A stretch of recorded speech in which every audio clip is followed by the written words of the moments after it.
All right, if I can have your attention, we're now joined by the winner of today's O'Reilly Auto Parts 500, Jimmie Johnson, driver of the number 48 Lowe's Chevrolet. This is his record 7th Cup win at Texas Motor Speedway. His 6th victory in the last 10 races here at the Speedway. He moved into sole possession of 2nd for most wins here at the track behind Kyle Busch, who has 13.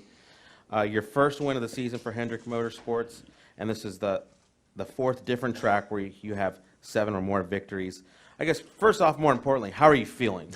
Much better now.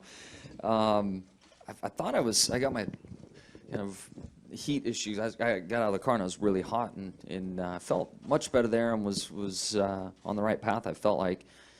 And then I was doing an interview with Claire and I felt my back lock up and then my chest and my arms, and I was starting to cramp everywhere. So that was an immediate trip to the Invalid Care Center to get some IVs. So had 3 bags of IV and feeling a ton better now. First, talk about the challenges. There was a lot of unknowns, but you guys answered them. It's obviously Texas is a track that just you guys have success at. Yeah, I'm really surprised that we won here. I feel like whenever there's a repave, I think it doesn't fit my style. I suffer more than anyone. I also feel like it kind of lends itself to the new guys coming in, the brave ones, the ones that haven't hit many walls yet, and to go out and score one for the old guys today feels pretty good. We'll go ahead and open it up for questions. If you could raise your hand. We'll start off with Jerry, and then we'll go Joe, Bob, and then Brant.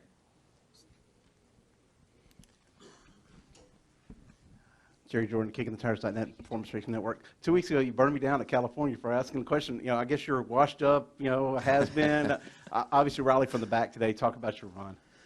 Just a great race car, and it was nice to really execute all day long. I think we've just been trying too hard. We won the championship obviously last year, and feel like we have good cars and want to come out and be aggressive. And to dial in right at 100% is just tough to do.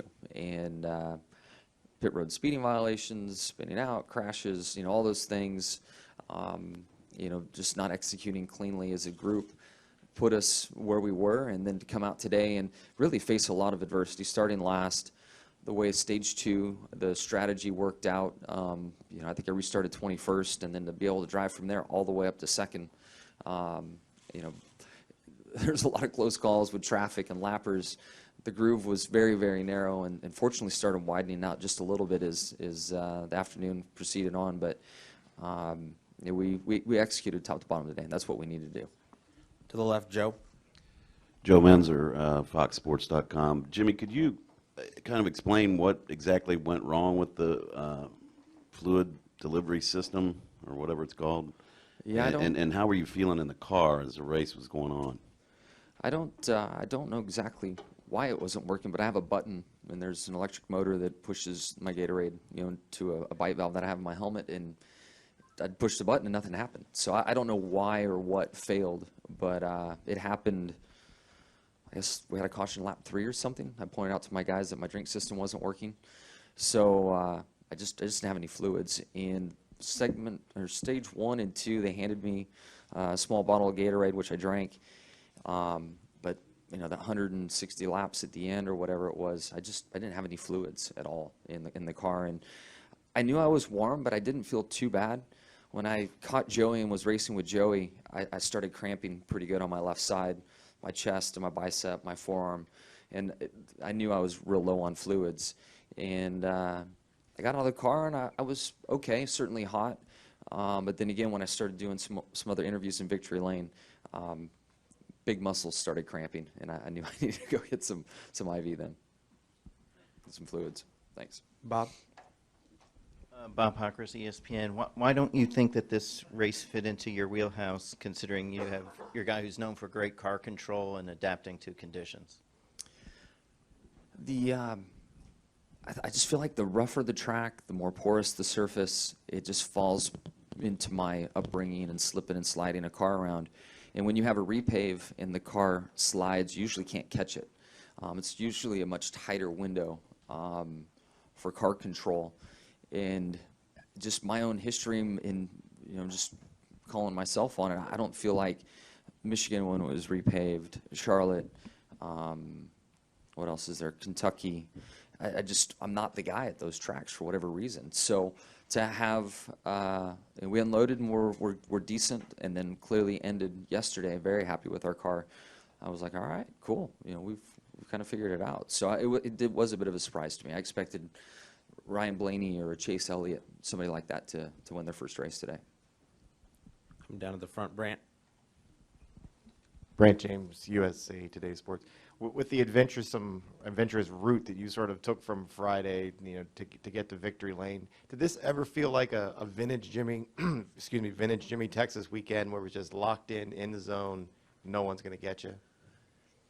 I wanted to believe that, and I felt like we were really in the zone with the car and the communication we were having, and making the car faster. But track position, I thought we were going to be totally, you know, out of luck with track position today. And to be able to, you know, pass as many cars as we did was out of the ordinary. You know, it's really treacherous out there, very slick. You don't have a second lane to work. That deep in traffic, the car is not comfortable at all and hard to produce speed. So I'm really surprised, and then also impressed with the car we built and created that could handle those conditions. Come down the front, Holly. Holly Kane, NASCAR.com. Glad you're feeling better. Thank you. I asked Chad the same question, but what is it about you that when things are kind of stacked against you, like at Homestead, starting last in the field, that you're able to come back? Today, you also had to have a similar thing. What is it, do you think, that it's about you that you're able to not only overcome, but, you know, overcome in victory lane? I mean, not just a little bit, but so dramatically. I don't know. There certainly is a mindset that works for everyone, and for me, much more on the reserve side has always paid off for me. And maybe the environment at Homestead, kind of re-racking things and keeping me under control was good. Today, you know, was good. I feel like at times when I start up front or we've had a dominant weekend, you're kind of expected to perform, and you can try too hard easily in this sport. So I don't know. I feel like there might be, I don't know exactly, but maybe there is something in kind of just being knocked down a notch and like, okay, you know, this is going to be a working man's day. We're going to have to fight through a lot, stay calm, identify with 100%. As it's, again, it's very easy to step over that line and bust your butt. You know, from a pit call and being too aggressive on pit lane in the car, passing other cars like we did today. I had to be so patient. And in the end, the patience kind of, you know, paid off for me. Back to Bob. Bob Pockris, ESPN. I assume you're fairly particular about what's in your fluid system. So when you're not getting it, how angry are you? I mean, like, are you as angry or worked up as like maybe last week at Martinsville when you were at some drivers? I mean, does it reach that level of frustration or worry? I know. I didn't really say much about it. I was so happy the car was running good and we weren't making mistakes. I kind of overlooked it all. And until I was dogging Joey and had my left side kind of cramp up, then I was like, oh, I'm pretty far behind on fluids to cramp like that. So that was my first warning sign. I knew I was hot. I knew it was an aggressive race. I knew my heart rate was high, all those things. But I didn't think I was in any trouble until I cramped, you know, and it was pretty close to the end of the race. So I'm like, I can make it from here. Come down to your right, Pete. Pete Horonis, Race Talk. That was actually going to be my question. Was at any point in time did you think, man, I'm going to have to take this thing to pit road and get out of this thing? No, it never crossed my mind. There was one race I ran in the Grand Am Series that I just ran out of energy and couldn't push the brake pedal to stop the car when I was racing in a 6-hour race at Daytona. And that's the only time that I've experienced something like that and had to get out. Let's go to the center. Scott Tilley with the Flash List. This track is notorious for not a lot of cautions, and you were guaranteed at least 3 with competition, plus 2 stages. Do you think that really helped you able to come up through the field? Not really. I mean, that first stage we had to start last, and then the way strategy played out for the second stage, and we elected to stay out, and virtually the whole field came down for tires and fuel, and that rotated me back to 21st, I think it was, on that next restart. So we didn't have any luck with strategy, stages, the cautions where they fell. It was pretty tough on us, to be honest. We had to do it the old-fashioned way. Go to Jerry. Hey, Jimmy, you got an off week coming up and then going into Bristol. You got any big plans for the off week? And also, Bristol, you only got one win at it, I believe, but talk about this momentum going into to a short track like that.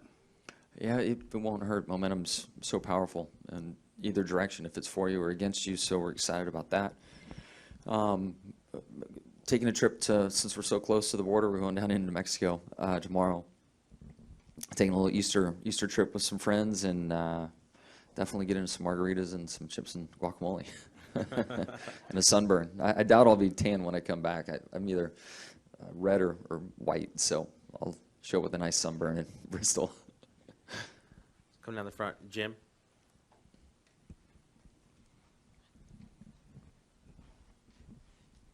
JimOtterMotorsport.com.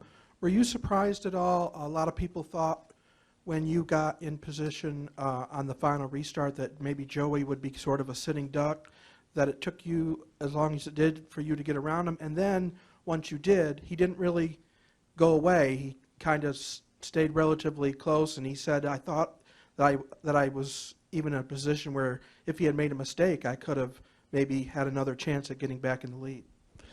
Yeah, I was really surprised catching the 4 as I did, and then also the 22 that I couldn't get by them any better. I mean, I passed every other car out there multiple times with ease. And even those 2 cars I've made competitive passes on at different points in the race. But when they were the lead car, they were just, unfortunately, still at a pretty big advantage. And then I was just managing my gap once I got the lead. I didn't want to have a nice lead and have a caution come out. You're right, Matt. Matt Kreider, Denton Record Chronicle. You've talked about how repaves typically go, but now that you run 500 miles, what's your overall impression of this track and specifically the reconfigured turns? I think it's going to be really fun when it widens out. I don't know why it was as difficult to create multiple lanes as it was. Tire Monster ran again last night. We still really never got that second lane in. It was drivable finally, kind of midway point of the race on. But I'm really excited for when we come back and we actually run the middle to the high side in 1 and 2. The way we turn into turn 1 right now, it's so different than it's ever been here. And I think it's really the slowest way around here. Once we can run the second to third lane, I think we can come close to running wide open around 1 and 2. And right now it's actually, you're out of the throttle pretty early just after the start-finish line and on the brakes to make such a tight radius with how they widen the track out to the bottom. So I think we'd want to run the natural line and go in there and use more of the banking up higher. So I think the track will change a lot in the next 4 to 6 trips that we come here, and it's only going to get better. Any other questions? Jimmy, thanks a lot for taking the time. Congratulations. Thanks, everybody.